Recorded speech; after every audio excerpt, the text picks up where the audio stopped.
Hi, you're listening to Engagement Drivers, presented by EveryoneSocial. Each week, we'll share actionable tips, strategies, and success stories that you and your teams can use to steer your brand, social, and employee engagement in the right direction.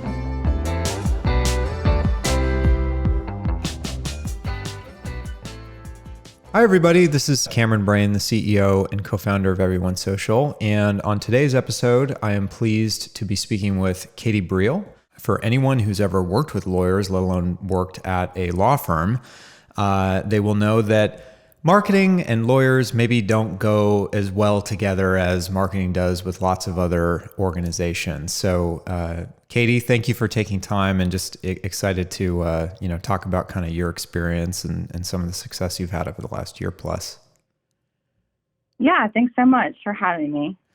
So maybe just to start, how hard is it to be in marketing at a law firm, to be, running various marketing activities? Well, it's definitely always interesting. Lawyers are very risk adverse and they're slow to adopt new technology and change the way that they've been doing business for, forever. So it's really about making them comfortable with what the, return is going to be on new activities and getting their buy-in as to how this is going to help them promote their business and individual practice or create, a personal brand for them. So it takes a lot of statistical information and, case studies are always helpful, and use cases that they can really kind of dive into and understand for them to reach a comfort level. So what, I know you've been involved with a whole bunch of things beyond, just purely employee advocacy, but what convinced you to build an advocacy program at Womble Bond? Well, we have over 500 attorneys with huge networks. Lots of our decision makers and target audience are looking for information now about diversity and company culture, and want to hire the people behind the brand. And without them, we don't have Womble Bond Dickinson. So, seeing that need in the marketplace for more exposure for individuals within that make up the brand and within the firm really kind of drove our interest. And obviously, we wanted to increase our reach and earn media opportunities, and thought that this would be the best approach. Yeah, I mean, it's interesting. Your point about attorneys being super risk averse. I mean, that's, literally their profession, right? Is to tell people what they need to be worried about or what they need to be cautious around.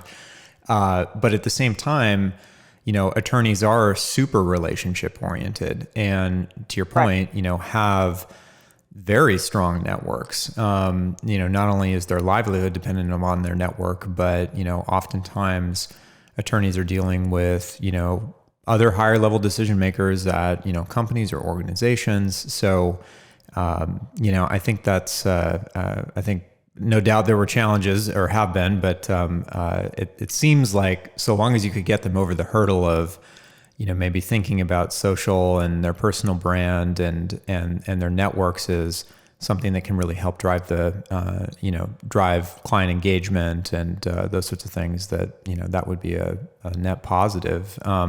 How have you seen their perceptions change around social, since you've been there? Well, honestly, it's taken a few years, but they really have opened their minds to it.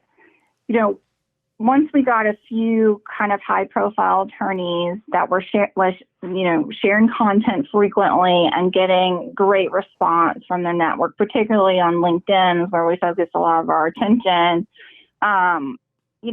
it started to become very clear for them without a lot of other information from us. So when you have someone who is on their level, another attorney partner, equity partner that tells you this has worked for them, this has gotten them some visibility with potential clients, or, as a speaker on a panel, or some recognition as a thought leader, it kind of sells itself. How have you approached kind of balancing, hey, let's be sharing, let's be building our personal brands with the kind of need or desire to be, relatively risk averse?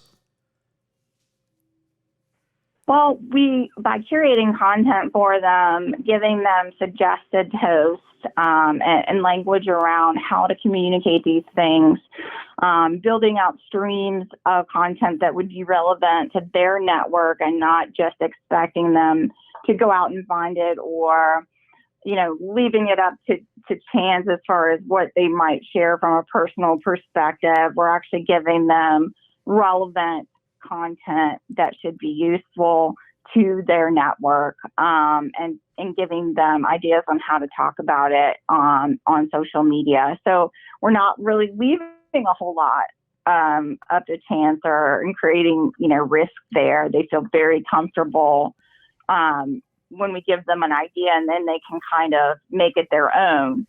But sometimes you just have to kind of show them what it could look like.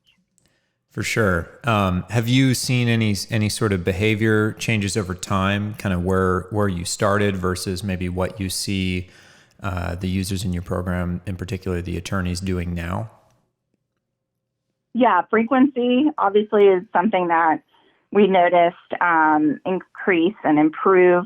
So having the ability to schedule out posts over, a period of time for people that are very busy, and may not, be able to, really commit that time every day, but they can spend, 1 day a week or 2 days a week going in, finding really good content, reading it, commenting on it, or creating posts for it and scheduling it out has been really beneficial for us.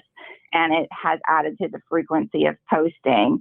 So before, we really just kind of saw sporadic posts when people really came across something they thought was really valuable to share. And we definitely have seen a huge increase in them sharing, branded content.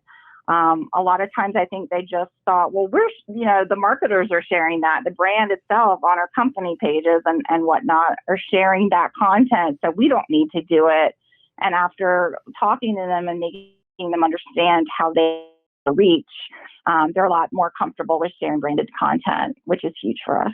Well, I got to say, everything that you've just gone through, Womble Bond is, I think, very fortunate to have you on their team, running this in addition to everything else you're involved with. And Katie, I just really appreciate you taking time to share a bit of info about the program and your work there and some of the things that you guys have been able to achieve. It was my pleasure. Thank you so much. Thanks for listening. We'll be back next week with more engagement insights. Want to know how EveryoneSocial can provide you with the tools needed to keep everyone at your company connected, informed, creating, and sharing?